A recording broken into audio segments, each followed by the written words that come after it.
आज की वीडियो में मैं बालकनी गार्डन से लेकर टेरेस गार्डन तक और चिड़िया के घोंसले से लेकर चिड़िया के बच्चों तक उनको खिलाने तक का एक वीडियो शेयर कर रही हूँ जो कि बहुत इंटरेस्टिंग है। अगर आपको बर्ड्स में इंटरेस्ट है तब।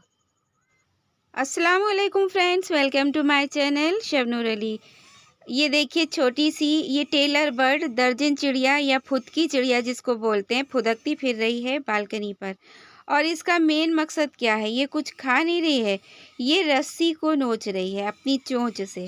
और देखिए जिसके ज़रिए मैंने हैंगिंग बास्केट को टांग कर रखा हुआ है उसको नोच रही है, क्योंकि इसको धागा चाहिए। और इसने इसी रस्सी से इस टेरेस गार्डन पर, इस प्लांट पर, गोरी चोरी के एक पौधे पर जिसके पत्ते थोड़े बड़े होते हैं, वहाँ एक घोंसला बनाया हुआ है। अब जबकि मैं वीडियो शूट कर रही हूँ तो ये चिल्ला रही है। ये इसको खाना खिलाने आई, मतलब कीड़ा लिए है, पतंगों वाला कीड़ा लग रहा है, इसको ज़्यादा पसंद है और ये वही खिलाती है। एक वहाँ है, एक वहाँ है, मतलब घोंसले के आसपास पेरेंट्स हैं उसके।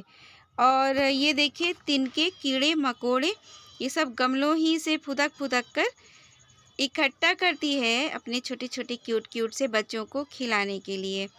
तो कुछ टाइम पहले मैंने घोंसला शेयर किया था, तब तक मुझे ये नहीं मालूम था कि ये घोंसला है तो किसका है, या ये घोंसला भी है ये भी नहीं मालूम था। और इस चिड़िया को तो मैं 2-3 साल से देख रही हूँ। और पहले तुलसी के प्लांट पर मैंने इसका नेस्ट दिखाया, फिर एक मैक्सिकन पिटूनिया के प्लांट पर नेस्ट दिखाया, उसमें से काफ़ी बच्चे निकल चुके हैं। तो मेरा टेरेस गार्डन ज़रिया बन चुका है चिड़ियों को सेव करने का या इनकी तादाद बढ़ाने का। बहुत तरीके की चिड़िया आती हैं, बड़ी खूबसूरत खूबसूरत। सुबह फजर में उठिए और फिर देखिए कि कितना अच्छा लगता है सारा मंज़र देखकर। तो फिर ये रहा इसका घोंसला।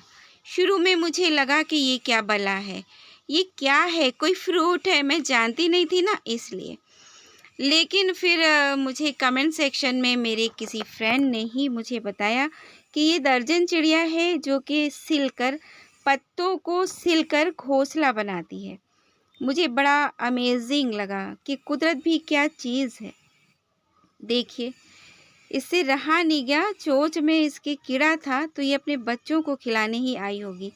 मैं तो सोच रही थी कि शायद इसमें अंडे होंगे, लेकिन चूँ चूँ चूँ की आवाज़, फिर अंडे थोड़ी तिनके खाएंगे, कीड़े खाएंगे। तो मैं समझ गई कि ज़रूर इसमें बच्चे हैं। तो इसने मेरा वेट नहीं किया और घोंसले के अंदर आ गई। और ये वही तिनके हैं जो ये रस्सी से खोद खोद कर लाई है, उसी से इसने गोरी चोरी के पत्तों की सिलाई करके घोंसला बनाया हुआ है। अच्छा, मैं आपको कोशिश करती हूँ कि इस नेस्ट के अंदर दिखा सकूँ कि इनका नेस्ट किस तरीके का है। ऊपर से तो ये पत्ते ही लग रहे हैं ना, तो ये अभी फिर से जाएगी कीड़ा लेने के लिए।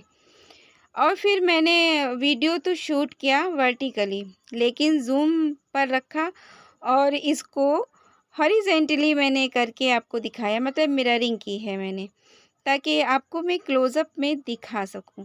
इसमें ऐसा कुछ नहीं है कि मैं शूट कर नहीं पा रही हूँ, लेकिन मैं नेस्ट को और बर्ड को परेशान नहीं करना चाहती।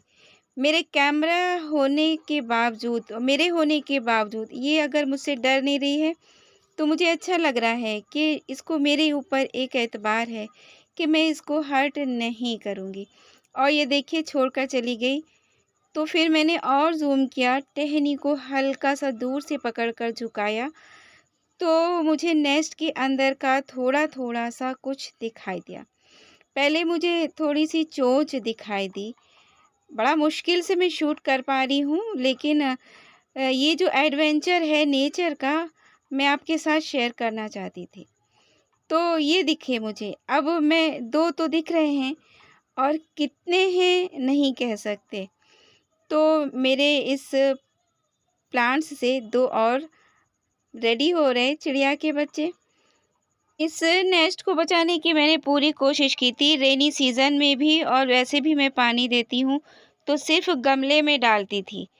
और रेनी सीज़न में इतनी बारिश होती रही, लेकिन ये नेस्ट सेव रहा। क्यों? क्योंकि कुदरत इनको बचाना चाहती है।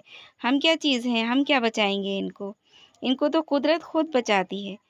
तो फिर बाकी का अपडेट मैं बाद में दूँगी। तब तक के लिए एक लाइक कीजिए, शेयर कीजिए, चैनल को सब्सक्राइब कीजिए। फिर मिलते हैं नेक्स्ट वीडियो में, तब तक के लिए अल्लाह हाफ़िज़।